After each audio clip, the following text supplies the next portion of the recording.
वो टर्की में रहते हैं काफ़ी, जो जहर घोलते हैं ना फॉरेन कंट्री से कि भारत कश्मीर में ये गलत कर रहा है और इतने लाख लोग मार दिए, करोड़ लोग मार दिए, 50 करोड़, इनका इंडिया में आप बैन लगा दीजिए। इंडिया में बैन लगा दीजिए। नॉर्वे कहां पाकिस्तान, कहां Hindustan, and Kashmir belongs to India. Norway क्या करेगा? सबसे अमेरिका, रशिया, चाइना ने एक साथ बोल दिया कि मुद्दा होना चाहिए सॉल्व। यूरोपियन यूनियन ने भी बीच में। जय हिंद दोस्तों, मैं हूं मेजर गौरवारी और आप देख रहे हैं द चाणक्य डायलॉग्स हिंदी। इसकी पहले कि आप पूरा वीडियो देखें, मेरी आपसे रिक्वेस्ट है, गुजारिश है कि इस वीडियो को लाइक करिए और हमारे चैनल को जरूर सब्सक्राइब कीजिए। तो दोस्तों, ऐसा हुआ कि मंगल को दंगल हो गया। यानी कि मंगल को तैयब अर्दोगान, जो कि प्रेसिडेंट है टर्की के, उन्होंने यूनाइटेड नेशंस जनरल असेंबली में एक स्पीच दाग दी, और वही पुराना घिसा पिटा राग कश्मीर का। अब मैं आपको बताता हूं उन्होंने बोला क्या कश्मीर को लेकर, फिर इसके बारे में हम लोग एनालिसिस करेंगे दोस्तों। तो इन्होंने बोल दिया साहब कि it is unfortunate that India and Pakistan haven't been able to establish peace 75 years after independence and hoped for fair and permanent peace in Kashmir. यानी कि 75 साल की तारीख हो गई है, भारत और पाकिस्तान अमन या शांति कायम नहीं कर सके कश्मीर में, और यह जल्दी से जल्दी होना चाहिए, अमन शांति कायम होनी चाहिए। अच्छा, और काफी कुछ ये पहले भी कह चुके हैं, फिर इंडिया ने थोड़ा सा इनको चाबी टाइट करी तो फिर थोड़ा सा इनको होश आया। अच्छा, मैं एक दो आपको डेटा देना चाहता हूं कि बहुत बुरे हाल हैं टर्की के। टर्की का बैंड बजा हुआ है। जो लीरा है टर्की की करेंसी, वो बहुत बुरी तरीके से गिर रही है, और जंग की हालात में है टर्की। वो सीरिया वीरिया में उसका अटैक हो रहा है, और इन्फ्लेशन जो है वो बहुत ज्यादा है टर्की में, मतलब अनकंफर्टेबल इन्फ्लेशन है टर्की में। लेकिन अब क्या है कि जब बात करेंगे तो what will they talk about? ये लोग जब बात करेंगे, जो टर्किश हैं, ये कभी बात अपने प्रॉब्लम्स के बारे में नहीं करेंगे। ये एक्सटर्नलाइजेशन ऑफ थ्रेट कहते हैं इसको, एक्सटर्नलाइजेशन ऑफ थ्रेट, कि हम में तो सब ठीक है लेकिन बाहर वाला कोई साजिश कर रहा है। ये आपने देखा होगा पाकिस्तानियों में भी यही आदत है। यही पाकिस्तानी भी चूरन खिलाते हैं कि भाई हम तो सबसे साफ हैं, हम तो सबसे पाक हैं, हम में कोई दिक्कत नहीं है। सारी दिक्कत या तो भारत कर रहा है जहां पे हिंदू रहते हैं, और या तो इजराइल कर रहा है जहां पे यहूदी रहते हैं। बस यही हैं जो हमारे खिलाफ साजिश करते रहते हैं। बीच बीच में अमेरिकन भी एक दो डांस के स्टेप्स कर देते हैं, बाकी तो इन्हीं दोनों की जुगलबंदी है, इजराइल और इंडिया की। तो यही चीज टर्की भी कर रहा है लगातार कश्मीर का मसला। अच्छा, कश्मीर से उसका लेना देना क्या है, मैं आपको दो तीन बातें बता दूं, ठीक है? कश्मीर से लेना देना यह है कि टर्की जो है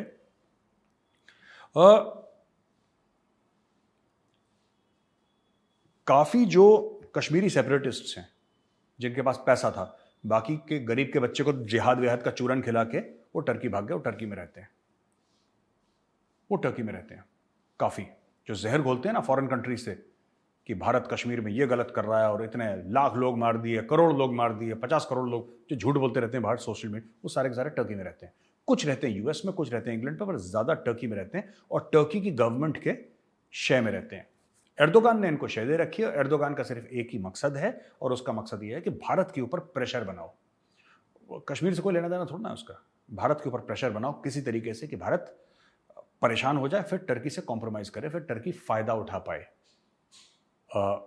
इस पूरे मामले का। तो टर्की ने ये 4-5 अपने ये पाल रखे हैं, पालतू कुत्ते टाइप के, जो यहां से गए हैं, जो भारत के खिलाफ जहर घोलते हैं। ठीक है, ये पालतू कुत्ते करीब 5-7 हैं, 5-7, ज्यादा नहीं है, जो असली में जहर घोलते हैं। तो इनको टर्की ने पाल रखा। अच्छा, लोगों का यह कहना है कि पहले तो टर्की ने बहुत ज्यादा जहर घोला था कश्मीर को, लेकिन ये जो स्टेटमेंट है टर्की का, ये थोड़ा सा न्यूट्रल सा है। मतलब इसमें बोला है कि हाँ, अमन शांति होनी चाहिए, इस टाइप की गोल गोल बात करी है। और क्योंकि नरेंद्र मोदी जी से पहले मिले थे समरकंद में, जो समरकंद में 15 या 16 सितंबर को जो हुआ था एससीओ का समिट समरकंद में, वहां पे मोदी जी से मिले थे। मोदी जी ने टाइट वाइट करा होगा इसको कुछ, ये एर्दोगान को। तो ये बोला कि जयशंकर साहब का बयान था कि wide ranging conversation that covered the Ukraine conflict, food security, G20 process, global order, NAM and Cyprus. तो ये सब जयशंकर साहब ने बोला कि इनसे तुर्की से बात हुई थी, एर्दोगान से ये बात हुई थी उधर। अब प्रॉब्लम ये है कि टर्की ने 2021 में जो जहर घोला था वो क्या था, मैं पढ़ के आपको बता रहा हूं ये सब चीजें। फिर इसका विश्लेषण होगा।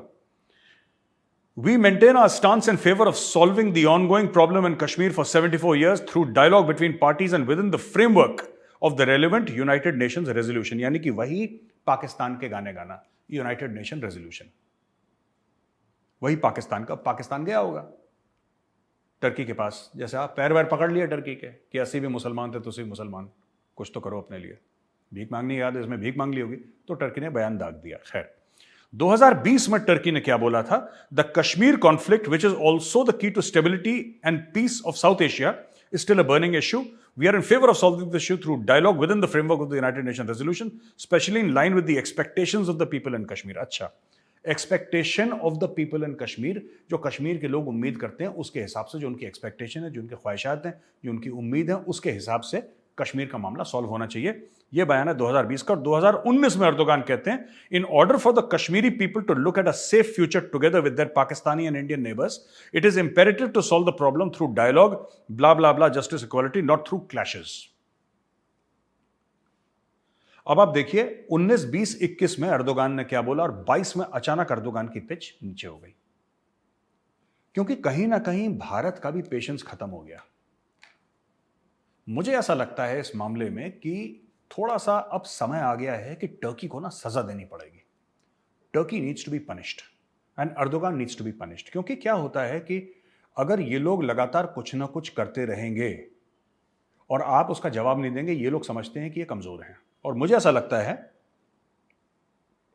This is the right time to punish Turkey. थोड़ा सा सजा, जैसे बच्चे को एक जमाने में, आजकल तो पिटाई विटाई नहीं होती स्कूल में, हम लोगों की तो काफी हुई, कि बच्चे को यहां से बेंच से पड़ता था ना हाथ में, जब उसकी चीख निकलती थी, वो थोड़ा सा टर्की को सजा देने के टाइम आ गया है। Turkey should be punished. और कैसे पनिश करें? एक तो ये जितने भी वहां पे जहर वाले सांप बैठे हैं जो कश्मीर से गए हैं, वहां पे 4-5 लोग हैं, ये 5-6 लोग, 7 लोग हैं, तो वैसे 25-30, लेकिन खास खतरनाक वाले सांप 5-7 ही हैं। इनका इंडिया में आप बैन लगा दीजिए, इंडिया में बैन लगा दीजिए आप कि ये इंडिया नहीं आ सकते। तुम रहो बेटा टर्की, वहीं पे जियो, वहीं पे मरो, ट्विटर पे तुम्हें जो करना है करो, तुम इंडिया नहीं आ सकते। इंडिया आते थे 1-1.5 साल पहले भी इंडिया आए हैं ये। इनका इंडिया आना बैन कर दीजिए, मैं आपको बताता हूं, न्यूट्रलाइज हो जाएंगे। पहली चीज ये कर सकते हैं हम। दूसरी चीज ये कर सकते हैं कि आप बॉलीवुड को ये बोलिए कि अगली बार अगर तुमने टर्की में फिल्म शूट करी तो सेंसर बोर्ड तुम्हें सर्टिफिकेट नहीं देगा, और ना तुम्हारे OTT प्लेटफॉर्म्स में जो तुम्हारी वेब सीरीज बनती हैं या फिल्में बनती हैं वो रिलीज करेंगे। Bollywood should be banned from going to Turkey because Bollywood is a huge source of revenue for Turkey. तीसरी चीज, आप इंडियन सिटीजन्स को एडवाइजरी पास कर दीजिए कि टर्की जाने की जरूरत नहीं है आपको, छुट्टियां मनाने के लिए बड़े बड़े डेस्टिनेशन वेडिंग्स होती हैं इस्तांबुल में, ये सब बंद करिए। Don't go to Turkey. आप टर्की के ऊपर दोबारा प्रेशर बनाइए। और जो चीजें हैं जो टर्की को दुख देती हैं, ऐसी बात नहीं कि टर्की को कुछ चीजें दुख नहीं देती, बड़ी बड़ी कुर्द हैं वहां पे जो टर्की के साथ भिड़े पड़े हैं, और भी लोग हैं जो भिड़े पड़े हैं। यहां पे काफी एक लंबी लिस्ट है ना, कि बहुत जरूरी है कि ये जो infrastructure projects companies in India कहते हैं, ये हिंदुस्तान टाइम्स का एक आर्टिकल है जिससे मैं पढ़ रहा हूं कि infrastructure project companies in India have increasingly turn to Turkish subcontractors, और Turkey is making a big push to attract Indian tourist. देखिए, ये जो इंडियन कंपनीज हैं वो टर्किश सब कॉन्ट्रैक्टर्स को ला रही हैं। अब काम इतना ज्यादा है भारत में, हाईवेज बन रहे हैं, सुपर हाईवेज बन रहे हैं, कंस्ट्रक्शन हो रहा है, इंफ्रास्ट्रक्चर तैयार हो रहा है, तो आपको बाहर से एक्सपर्टीज तो चाहिए कि आओ तुम सब कॉन्ट्रैक्ट करो। मेन ठेकेदारी नहीं, छोटा ठेकेदार, सब कॉन्ट्रैक्टर, हल्का ठेकेदार। ये टर्किश कंपनीज को आपको इनके लिए आना मुश्किल कर देना। आप सीधे तो मना नहीं कर सकते, लेकिन आप इनके लिए जिंदगी यहां पे नर्क कर सकते हैं। आपको टर्की, देखिए टर्की जब कश्मीर बोले, टर्की को सजा मिलनी चाहिए।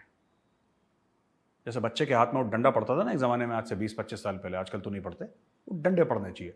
टर्की को पता होना चाहिए कि मुंह से कश्मीर निकलेगा तो दर्द होगा। वो हमने दर्द नहीं दिया टर्की को ना, इसलिए टर्की को थोड़ा ज्यादा ओवर कॉन्फिडेंट होता है टर्की, तो इसको सेट करना पड़ेगा। अब मैं आता हूं दूसरी चीज पे दोस्तों। मैंने एक बार पहले बोला था ना आपको कि बिलावल भुट्टो फूड सिक्योरिटी की कॉन्फ्रेंस के लिए गया था यूनाइटेड नेशंस, और वहां पे फूड सिक्योरिटी की जगह वो उसने कश्मीर की बात कर दी। ये भाई अभी भी नहीं सुधरा, ये बिलावल भुट्टो, इसका फिर से दिमाग उल्टे डायरेक्शन में चल रहा है। ये इसने फिर जाके अभी दोबारा गया है, इसने फिर कश्मीर का राग नॉर्वे के एक मिनिस्टर से इसने बात करी है वहां पे कि जी कश्मीर के बारे में। नॉर्वे क्या करेगा भाई कश्मीर के बारे में? कहां नॉर्वे, कहां पाकिस्तान, कहां Hindustan, and Kashmir belongs to India. Norway क्या करेगा? सबसे भीख मांगते हैं, ये कहते हैं चलो तुम पैसे नहीं दे सकते तो कश्मीर के बारे में बयान दे दो। यार ऐसा थोड़ा ना होता है। मैं पाकिस्तानी भाइयों बहनों से कहना है, ऐसा थोड़ा ना कि मांग मांग के आपकी आइडियोलॉजी भी मांगे की है, आपका खाना भी मांगे का है, आपके कपड़े जो चाय टी इज फैंटास्टिक वो भी मांगे की है। यार हर चीज मांगे की। पूरा मुल्क अगर सब मांग के ही चलाना था तो फिर भारत से अलग क्यों हुए? अब ये देखो फिर जाके इसने बकवास करी वहां पे। कोई बात नहीं, बच्चा है, बावला है थोड़ा सा, लेकिन fact of the matter is इन्होंने फिर नॉर्वे से जाके बकवास करी। ये आपने देख लिया दोस्तों, ये बिलावल भुट्टो की ये तारीफ है। बिलावल भुट्टो ने ऐसा क्यों करा, जरा इसका विश्लेषण कर लें। बिलावल भुट्टो को कश्मीर से कोई लेना देना है नहीं 2 रुपए का। उसकी तरफ से आग लगे, सैलाब आए, उसको कोई फर्क नहीं पड़ता, वो तो अरबपति बाप का बेटा है। पर बात यह है कि इमरान खान ने देखो पहले एससीओ में तो चाइना ने डंडा मारा कि बेटा ये तुम्हारे पापा का समिट है, अब्बू जी का, यहां पे तुम बकवास मत कर देना, भारत गुस्सा हो जाएगा। लेकिन यहां पे तो खुला खेल फरुख्खाबादी है, यहां पे तो जो बोलो वो सही है। भाई वेस्टर्न कंट्री है ना, फ्रीडम ऑफ एक्सप्रेशन है, अभिव्यक्ति की आजादी। तो भाई लोगों ने फिर कश्मीर का वहां पे रायता फैलाना शुरू करा। और ये क्यों करा इन्होंने? इसलिए नहीं कि इनको कश्मीर पे भरोसा है या कश्मीर के बारे में कुछ करना चाहते हैं। इन्होंने इसलिए करा क्योंकि इमरान खान पूछता कि तुम वहां पे गए थे और तुमने कश्मीर के बारे में कुछ नहीं बोला। पाकिस्तानी पब्लिक, इनके हाईली रेडिकलाइज्ड लोग हैं ना वहां पे, तो हाईली रेडिकलाइज्ड लोग हैं, सुपर रेडिकलाइज्ड। तो वो तो यही पूछते कि तुमने कश्मीर जिहाद के बारे में कुछ बात करी कि नहीं करी। तो ये सब जिहादी हैं। पाकिस्तान में टाई पहने वो ज्यादा बड़ा जिहादी जो पढ़ा लिखा है।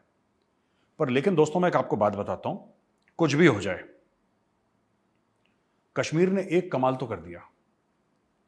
कश्मीर सबसे बड़ा हथियार है मुझे लगता है भारत के ना पास। कश्मीर ने पाकिस्तान को डुबा दिया यार, पाकिस्तान को डुबा दिया। अब देखिए पाकिस्तान में इकोनॉमी का बेड़ा गर्क है,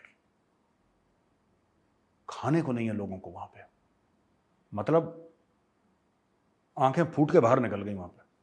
1/3 मुल्क पानी के नीचे, बीमारियां फैल रही हैं सैलाब के बाद जो होती है, कीटाणु आ रहे हैं, नए नए काट रहे हैं लोगों को, लोग बीमार हो रहे हैं, क्या क्या नहीं फैल रहा वहां पे। लेकिन हाँ, इसके बारे में थोड़ी बहुत बात करी, लेकिन कश्मीर के बारे में जरूर बात करनी। तो इससे अच्छा मुझे लगता है कि टर्की अगर कुछ करता है, Turkey is a serious player थोड़ा सा ना, तो टर्की को वी कैन पनिश। पाकिस्तान को पनिश मत करो। पाकिस्तान को मुझे लगता है कि मोदी जी को, जयशंकर साहब को, उनको मुझसे तो कई गुना बेहतर पता है मैं उनको क्या समझा रहा हूं। मतलब मेरी ऐसी कौन सी औकात है जो मैं उनको समझा दूं यार। लेकिन फिर भी मुझे ऐसा लगता है कि वो पाकिस्तान को कुछ ना बोले, पाकिस्तान को कश्मीर का राग आलापने दो। ये खुद अपने मुल्क को डुबाएंगे ये लोग। कश्मीर के नाम के इतने दीवाने हो गए, बावले हो गए कि इनको पाकिस्तान का जो 3 से लेकर 5 करोड़ लोग जो अभी अंडर वाटर हैं, इंसान मछली बन गया वहां पे पानी के नीचे गोता खा खा के, इनको वो 4-5 करोड़ लोग, 3 करोड़ लोग पानी के अंदर जो गोता खा रहे हैं, गोल्ड फिश बन गए हैं, इनको उनके बारे में फिक्र नहीं है। इनको उसके बारे में फिक्र नहीं है कि हमारे लोग भूखे मर रहे हैं ना। No, they are not bothered कि बेचारा बुरा हाल है। मैंने पिछले वीडियो में बोला था कि वी शुड हेल्प पाकिस्तान, क्योंकि यार अपनी देखो लड़ाई वड़ाई अपनी जगह, लेकिन बहुत बुरा हाल है वहां पे बच्चों का। और पर लेकिन इनके खुद के जो लोग हैं सियासतदान, दे आर नॉट बॉदर्ड। इनको 2 रुपए का फर्क नहीं पड़ता, कह रहा मरते मरे, हमें क्या लेना देना। वो बंदा मछली बन गया, पानी के अंदर रह रहा है वो, इतने इतने पानी के अंदर, तब इनके दिल में दया नहीं आई। और ये लोग वहां पे भी कश्मीर का गाना गा रहे हैं। तो मैं तो सिर्फ ये कह रहा हूं कि मोदी जी से और जयशंकर साहब से कि सर इनको रहने दो, इनके ऊपर कोई एक्शन मत लो, इनको कश्मीर करने दो। कश्मीर ने 90% डुबा दिया, बस 10% बाकी है पाकिस्तान। ये और कश्मीर करेंगे फिर डूब जाएगा ये। अब ये नॉर्वे के पास जो टेक्नोलॉजी है मैं आपको बताऊं, नॉर्वे के पास टेलीकम्युनिकेशन बहुत सॉलिड है। ऑल्टरनेट एनर्जी के ऊपर नॉर्वे काम कर रहा है। ठीक है, ये देखो इतना बड़ा बेवकूफ है बिलावल भुट्टो। ये जब नॉर्वे के मंत्री से मिला, इसने ऑल्टरनेट एनर्जी के बारे में बात नहीं करी, इसने सॉफ्टवेयर के बारे में बात नहीं करी, इसने टेलीकॉम नेटवर्क के बारे में बात नहीं करी कि किस तरीके से आप पाकिस्तान की हेल्प कर सकते हैं ना। इसने क्या करा, इस भाई ने फिर उससे कश्मीर की बात करी। अच्छा, चलिए नॉर्वे कश्मीर का नाम ले, वैसे नॉर्वे लेगा नहीं, लेकिन चलो नॉर्वे ने कश्मीर का नाम ले लिया। नॉर्वे ने बोल दिया कि हाँ कश्मीर का मुद्दा सॉल्व हो जाना चाहिए, फिर क्या होगा? सॉल्व हो जाएगा। अमेरिका, रशिया, चाइना ने एक साथ बोल दिया कि मुद्दा होना चाहिए सॉल्व। यूरोपियन यूनियन ने भी बीच में तड़का लगा दिया उस दाल पे, बोला कि नहीं जी मामला सॉल्व होना चाहिए, फिर हो जाएगा सॉल्व, हो जाएगा सॉल्व। इनको करना ही नहीं है सॉल्व, इनके घर उससे चलते हैं भाई, अरबों डॉलर इनके कमाते हैं, तो हमें कुछ नहीं करना चाहिए, ये पाकिस्तान को खुद डुबा रहे हैं, इनको डूबने दो। अच्छा, एक और बहुत जबरदस्त न्यूज आइटम आई है कि India puts UK Canada on notice over Sikh radicals and attack on Hindu temples. तो ये बात है कि यूके में जो एक सिटी में हिंदू मंदिर पर अटैक हुआ था, अब मोदी गवर्नमेंट ने इन सब चीजों का नोटिस लेना शुरू कर दिया है। और कनाडा के अंदर जो लोग हैं, जो सिख रेडिकल्स हैं, जो खालिस्तान वालिस्तान की बात करते हैं, तो भारत ने बोला कि साहब मेमोरेंडम ये क्यों कर रहे हैं? ये कर रहे हैं 2022 का, 2022, पहले 2020 का था, वो फेल हो गया इनका एज यूजुअल। 2022 का रेफरेंडम करेंगे कि खालिस्तान बनना चाहिए। अब देखिए, कुछ खालिस्तानी दिमाग वाले कनाडा में हजारों किलोमीटर दूर पंजाब से एक रेफरेंडम कर रहे हैं, यानी कि एक किस्म का चुनाव है कि जहां पे लोगों से पूछा जाएगा कि खालिस्तान बनना चाहिए कि नहीं बनना चाहिए, और वो लोग जब ये बोलेंगे कि हाँ साहब बनना चाहिए, तो यहां पे अचानक एक दिन बन जाएगा। इतनी आसानी से तो मैगी नहीं बनती, खालिस्तान कहां से बन जाएगा भाई? लेकिन वहां पे जो, तो इंडिया ने ऑब्जेक्ट करा कि यार इन सबको बोलो क्या रेफरेंडम। मैं तो फिर ये कह रहा हूं, आप इनका दर्द बढ़ाइए। देखिए, कनाडा तो कभी उनको मना नहीं करेगा, और उसमें कनाडा को आप दोष नहीं दे सकते। कल अगर कनाडा के अंदर जो फ्रेंच स्पीकिंग एरियाज हैं, कल अगर वो रेफरेंडम कर देंगे कि हमें कनाडा से अलग होना, कनाडा उनको नहीं रोकेगा। वहां पे तो फ्रीडम ऑफ एक्सप्रेशन, जो फ्रांस है, कनाडा है, most western countries, freedom of expression absolute है। आप ये सोचते होंगे कि हमारे बारे में क्यों बुरा कहते हैं, वो तो खुद इन्वाइट करते हैं कि हमारे बारे में भी बुरा बोलो, कोई बात नहीं। क्वीन की डेथ हो गई, वहां पे क्वीन को गालियां दे रहे हैं लोग, वो कह रहे हैं फ्रीडम ऑफ एक्सप्रेशन है, तो वहां पे मामला अलग है। तो आप अगर कनाडा को बोलेंगे तो कनाडा को समझ में नहीं आएगा, तो आप कनाडा को मत बोलिए कि आप ये सब रेफरेंडम मत करवाइए। आप एक्शन लीजिए। क्या एक्शन लीजिए? जो लोग ये खालिस्तान वाले हैं, ठीक है, ये तो इसमें से कुछ हैं इनके सपोर्टर्स, ये खुद नहीं आते भारत, लेकिन इनके सपोर्टर्स हैं। आप इनको एक काम करिए, आप जो भी फ्रेंडली कंट्रीज हैं, आप इनके खिलाफ वहां पे अपने लोगों से या पैसा देके इनके खिलाफ कोर्ट में केसेस फाइल करवाइए। राइट? इनका सोशल मीडिया अकाउंट्स को आप मैसिव रिपोर्टिंग करिए, इनको बंद करवाइए सोशल मीडिया अकाउंट। इनके खिलाफ एक कैंपेन चलनी चाहिए। ये सब टेररिस्ट हैं, इन्होंने तो कनिष्का बॉम्बिंग कर रखी है खालिस्तानियों ने, they terrorists. So they should be, India should use this diplomatic might to declare this a terrorist enterprise. ये लोग ना कनाडा से, लंदन से, अमेरिका से अपने रिश्तेदारों को पंजाब में पैसे भेज पाए या यहां से कोई भेज पाए। और साफ हो जाए कि भाई देखो, एक बात क्लियर रखना, अगर तुमने इनसे हाथ मिला दिया तो साडा पंजाब भूल जाओ, फिर तुम नहीं आ सकते पंजाब वापस। भारत में तुम्हारी एंट्री बंद है। ये तो जो रेडिकल्स हैं इनकी तो ऑलरेडी बंद है, मैं ये नहीं कह रहा, लेकिन इनके साथ साथ जो भी हैं सबके, इसमें म्यूजिशियन शामिल हैं। वो लेडी क्या नाम है, हार्डकोर, वो सबसे बड़ी खालिस्तानी है। वो सब कुछ बंद। फिल्म इंडस्ट्री वाले तो अखबार पढ़ते नहीं, वहां पर तो चलन है नहीं न्यूज़ का। कुछ लोग पढ़ते हैं, इंटेलिजेंट लोग हैं जो फिल्म इंडस्ट्री में, बाकी तो इतने सारे जो ये सुपरस्टार, मेगा स्टार बन रखे हैं, they have very little knowledge actually. मैं इनको ब्लेम नहीं करता, इनकी दुनिया अलग है, बबल में रहते हैं बेचारे, मैं इनको ब्लेम नहीं करता, पर इनको कोई नॉलेज है ही नहीं किसी के बारे में। They have very little knowledge about anything in this world. Foreign affairs, Jio politics के बारे में तो 0/0 हैं ये लोग। तो इनको फिल्म इंडस्ट्री को एक साफ चीज पता लगानी पड़ेगी कि अगर ये जितने भी लोग हैं, ठीक है, अगर तुम्हारी फिल्म में किसी ने गाना गा लिया, अगर किसी ने उस बिजनेस के साथ यहां से बिजनेस कर लिया, तो इन्फोर्समेंट डायरेक्टरेट बेटा तुम्हारे घर में पहुंचेगी।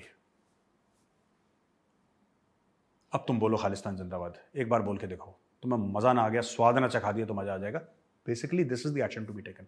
आप कनाडा को मत बोलो कि इनको मना करो, मत नहीं करो, इनको बोलो करने दो, तुम करने दो रेफरेंडम जी भर के, 10 बार कहना 2022 का कर रहे हो भाई लोगों, 23, 24, 25, 26, 27, 28, 29, 30 का भी करना तुम, 20, 30 रेफरेंडम खालिस्तान, ये भी करना, हर साल करो, हर क्वार्टर करो, साल में 4 बार। लेकिन ये बात करनी है हमें क्लियरली, कि जो भी वहां पे है वो ना भारत आ पाए, ना भारत से उसके लिए कोई चीज आए, ना उसके बैंकिंग चैनल खुले हो।